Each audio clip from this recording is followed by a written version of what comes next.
Hey folks, Armchair here. In this video, we're going to be looking at the brand new War Within Siesbarg mount. In order to get your hands on this fantastic looking flying mount, whew, wow, yeah, I just got it, so I'm still kind of in awe. The webbing, the shadow crystal horn, very beetle-like, but also like Goliath. That's so cool. All right. So in order to get your hands on Siesbarg, let's see, which is it? Siesbarg. All right. So in order to get your hands on Siesbarg, you're going to want to come to Azj-Kahet. Specifically, there's going to be this little plateau right here, which is just outside the main city.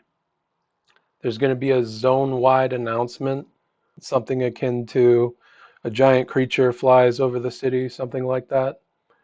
And then the rare that drops this item, which is called Azj-Kahet, TKA apostrophe KTATH. He's going to spawn about every 6 to 8 hours. Just make sure you're on this plateau when he's made his announcement and he's flying over. Takes him about 2.5, maybe 3 minutes from where he spawns to when he gets here. And when he gets here, he dies pretty quick. So he'll land right about here. And you've got a 66% chance of looting the quest item.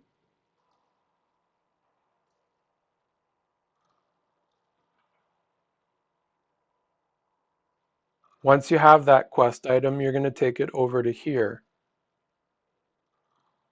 In this top part of the city here, right above the dungeon entrance icon to City of Threads.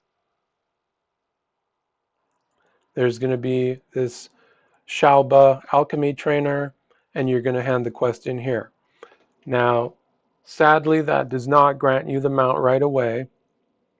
From there, you're going to be given 3 quests to complete in succession. You can't complete them at the same time, which would be nice, but you cannot. So in succession, the first is to collect 1,500 Nerubian chitin. And Nerubian chitin is obtained by killing basically any Nerubian-esque citizen or beast around any of the new zones. There are a lot of groups in custom for farms, which take place up in this area somewhere. I tried one for a little bit, not really for me. But what I found you can do is go into Group Finder, Follower Dungeons, and do City of Threads. Now, you're not going to want to complete the whole dungeon either. So in your Follower Dungeon, City of Threads, and I say Follower Dungeon because it's really easy and quick, you can complete one in about 8 minutes, but only up to the first boss. Everything after the first boss doesn't matter. So complete everything up to the first boss. So you're going to appear here and you're going to kill every mob you find in this area. And including the boss, I would say, because you get a few Valor Stones, which is a nice little bonus, because you're going to be doing this run 25 times for the first quest. And that'll net you your 1,500 Nerubian chitin. Then you're going to come back here, turn in your quest. You're going to get phase 2. Phase 2 is to collect 1,000 Nerubian venom. So the first time it was 1,500, now it's 1,000. Same thing. Go into City of Threads follower mode. complete everything up to the first boss again in this area. You're going to get about 57 venom per run, and it's going to take you about 19 to 21 runs to complete phase 2 of the quest. You're going to come turn it in again at Shalba. Then you're going to get phase 3 of the quest, which is to collect 500 Nerubian blood.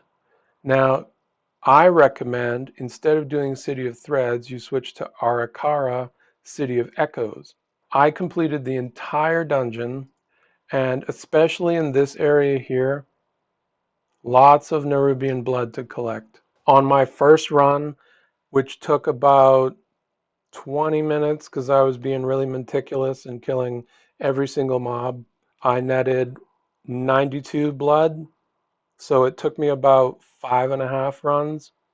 And once you've completed the blood quest, you'll come in here and turn it in again, and you'll get a little cinematic. When you're doing your follower dungeons, be it City of Threads or City of Echoes, very important, you're going to get an extra action button on your screen. Make sure you click that extra action button, indicating that you want to lead the dungeon. Otherwise, your followers will head off in their own direction, being as expedient as possible. You don't want that. You want to be able to kill every single mob in that first area over and over again. So make sure you flick on that you want to lead so that you can drag your followers to every corner of that little area, killing everything on repeat. Then just leave the dungeon and queue again. Follower dungeon queues are instant. So it took me a grand total of 4 hours to do the chitin, 2.5 to do the venom, and just over an hour and a half to do the blood. For me, that was probably the most quest items I ever had to farm to get a mount. 3,000 things in total. On the plus side, I also made probably 30,000 gold from just selling the dungeon drops on either the auction house or at a vendor. Raw gold was pretty good too. I got a lot of materials. So a lot of food items like bug brisket and what is it called? Maybe beef or probably beef. Basically beef. Yeah, okay. Which isn't selling for a lot anymore on my server, but you will get so much of it that it helps make up for how incredibly boring this method is. Oh man, it's so boring. But yeah, I mean, hey, that's the thing, right? And then you'll get your mount, Siesbarg. Boy, is he spectacular. Thanks for watching, and keep on reclining. And if you could like and subscribe, that would be fantastic.